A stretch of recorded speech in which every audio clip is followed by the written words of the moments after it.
দেখুন মুগ ডাল চচ্চড়ি হয়ে গেছে। যদি ভালো লাগে লাইক করবেন, শেয়ার করবেন। এই চ্যানেলে যদি নতুন হয়ে থাকেন অবশ্যই একটা সাবস্ক্রাইব করে দেবেন। যারা ফেসবুক পেজ থেকে দেখছেন তারা একটা ফলো করে দেবেন, কমেন্ট করে জানাবেন কেমন হয়েছে। এই যে ডালটা এই যে একটু মতো আছে, এটা যত হাওয়া পাবে একদম শুকিয়ে যাবে। ভিডিওটা দেখার জন্য আপনাদের কাছে অনুরোধ থাকলো, চলুন যাই ভিডিওটা প্রথম থেকে কিভাবে করেছি দেখতে থাকি। ভিডিও দেখার জন্য অনুরোধ রইল। বন্ধুরা, জিবি ভ্যারাইটি থেকে আপনাদের স্বাগত। আজ আমি আর একটা নতুন রেসিপি নিয়ে এসেছি।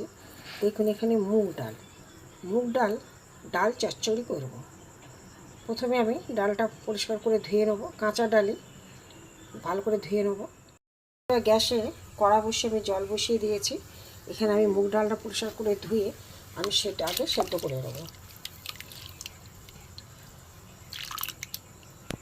সেদ্ধ হতে থাক বন্ধুরা, এটা আমি চাপা দেবো।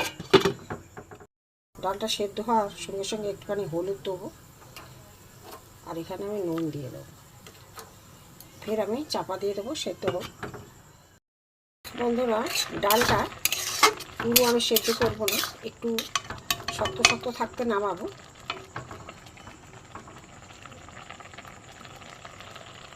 একটু শক্ত আছে, আমি এটা ঢেলে দেবো।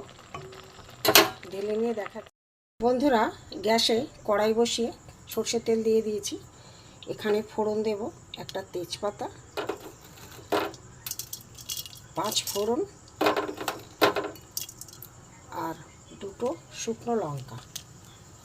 বন্ধুরা, সবজির চচ্চড়ি খেয়েছেন, কিন্তু ডালের চচ্চড়ি কি খেয়েছেন? ডালের চচ্চড়ি করে খেয়ে দেখবেন। মুগ ডাল চচ্চড়ি সম্পূর্ণ নিরামিষ, খুবই ভালো লাগে বন্ধুরা। একটু শুকনো শুকনো হবে, চচ্চড়ি মানে শুকনো, ফোড়নটা একটু ভাজা হোক। সবজির চচ্চড়ি খেয়েছেন, কিন্তু ডাল চচ্চড়ি কোনোদিন খাননি। করে এইভাবে করে খেয়ে দেখবেন, খুবই ভালো লাগবে। গরম ভাতে ফোড়নটা একটু ভাজা হোক।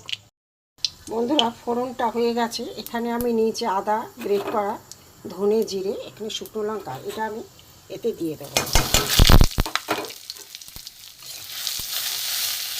আদা আর জিরে ধনে তেলের মধ্যে ভাজলে সুন্দর একটা সেন্ট বেরোয়, এর টেস্টটাই আলাদা। মশলাটা ভাজা হয়ে গেছে, এবার আমি ডালটা দিয়ে দেবো। এবার ডালটা একদম শুকনো হবে, বেশি সেদ্ধ করবো না, অল্প সেদ্ধই নামিয়ে নিয়ে আমি এবারে ডালটা সাঁতাল দিলাম। এবার এটা শুকনো হোক, দেখতে থাকুন।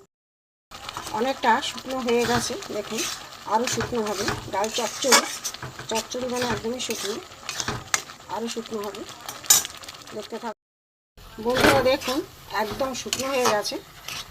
এবার নামিয়ে নিলে এটা আরও শুকনো হয়ে যাবে। এবার হয়ে গেছে, এবার নামিয়ে নেব। আর মুগ ডাল চচ্চড়ি হয়ে গেছে।